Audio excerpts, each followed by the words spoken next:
مثلا يعني لو كنت لعبت بشرف ورجوله قدام بيراميدز، وارد ان كان الاهلي برضه يقول لك اه يا عم الزمالك ايه خليه يلعب البطوله. لكن معلش يا صاحبي والله بجد، يعني انت بتعاند معايا وبتترخم عليا بحاجات مش من حقك، تمام، وتفوت ومش عارف ايه، وجاي في الاخر عايزني انا اضحي بالميزه اللي عندي عشان خاطر اختار المجموعه اللي انا العب فيها عشان خاطر حضرتك تلعب في البطوله. معلش يعني انا اسف، فان شاء الله بلعبك. العب بمجهودك. انا كده كده راجل كسبان السوبر الافريقي، كسبانك وكسبان الترجي، فبالنسبه لي ما تفرقش. طبعا كلنا شفنا الخبر اللي بيقول ان الاهلي ان شاء الله في كره اليد هيشارك طبعا في بطوله سوبر جلوب لكره اليد كمستضيف للبطوله مش كبطل افريقيا. في الحاله دي طبعا ان كده الترجي هيشارك في البطوله بدل من الزمالك، عشان الترجي كان وصيف في السوبر الافريقي قدام النادي الاهلي، وفرص مشاركه الزمالك للاسف كده ايه ما عادتش موجوده. واحد ممكن يقول لي ايه يا عم انتوا مثلا بتضايقونا بتكيدوا فينا، اقول لك لا والله يا صاحبي الموضوع والله ملوش اي علاقه خالص، ولا بمكايده ولا بضيق، ولا الاهلي اكبر من الكلام ده كله والله. الاهلي كده كده بيضايقك لما بيكسبك، فاهم؟ احنا دي المضايقه بتاعتنا، احنا دايما تلاقينا بنكسبك فتلاقي نعرف نضايقك كده. لكن الحركات اللي هي معلش انا اسف يعني الصبيانيه دي ما بتطلعش من النادي الاهلي. ليه؟ لان النادي الاهلي بيدور على مصلحته طبعا وبيشوف الحاجه اللي تفيده هو ايه.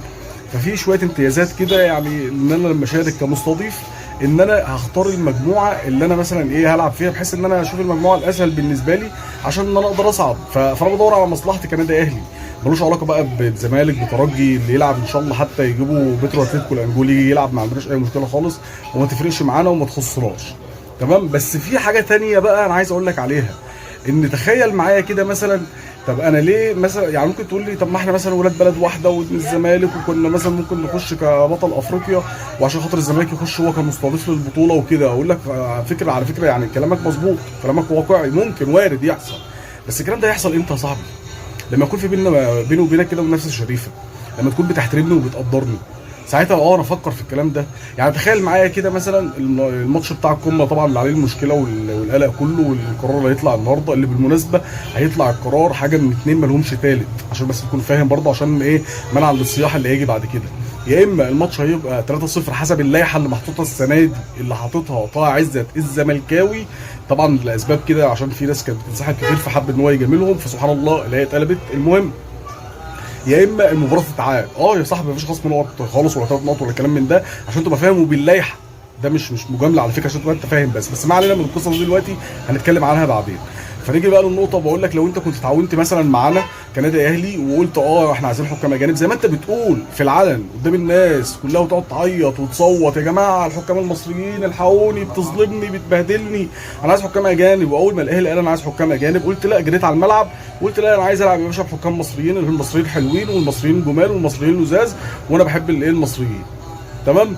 فتخيل لو انت كنت لعبت الماتش بس تاجل ساعتين قبل ما الطاقم التحكيم السعودي كان جه وكان الماتش اتلعب عادي، ولا كنت هتزيد ولا كنت هتخس. يعني انت كده كده مشارك في الكونفدراليه وما انتش بتنافس على الدوري، وفي نفس الوقت الموضوع بقى ملوش علاقه بالبطوله، الموضوع له علاقه بالعداله والشفافيه زي ما انت كنت بتقول معايا. فتخيل ان انت كنت عملت كده، كان وارد بقى ساعتها ان الاهلي يقول لك ساعتها انا اخلي الزمالك يشارك وانا اشارك كبطل افريقيا والزمالك يشارك كمستضيف للبطوله.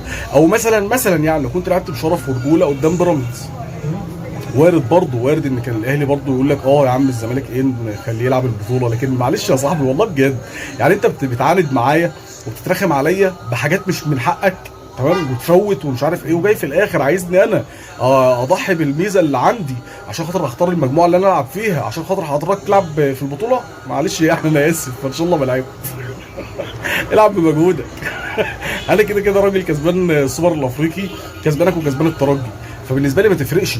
لكن اللي يفرق فعلا ان احس انك يعني في منافسه شريفه بيني وبينك، في تقدير وفي احترام، وهو ده اللي انتوا مش قادرين توصلوا له. طول ما انت هتحترم النادي الاهلي هيكبرك، لكن طول ما انت بتقل من النادي الاهلي بحاجه تانية غير البطولات والارقام والانجازات والكلام ده، هتلاقي حاجات زي كده الاهلي يقدر يعكنن عليك بيها، وفي نفس الوقت هيعكنن عليك لما يفوز عليك. ده الاساس، يعني ده الاساس اللي هي الموضوع العكننه يعني. لكن الموضوع ده انا مش عامله والله مضايقه فيك ولا مكيده فيك خالص، بس لو كنت انت بتتعاون معايا وبتقدرني وبتحترمني كان ممكن ان انا ساعتها اكبرك معايا وتلعب معايا في بطوله الكبار، سوبر جلوب طبعا بتاع كره اليد. شكرا لكم والسلام عليكم ورحمه الله وبركاته.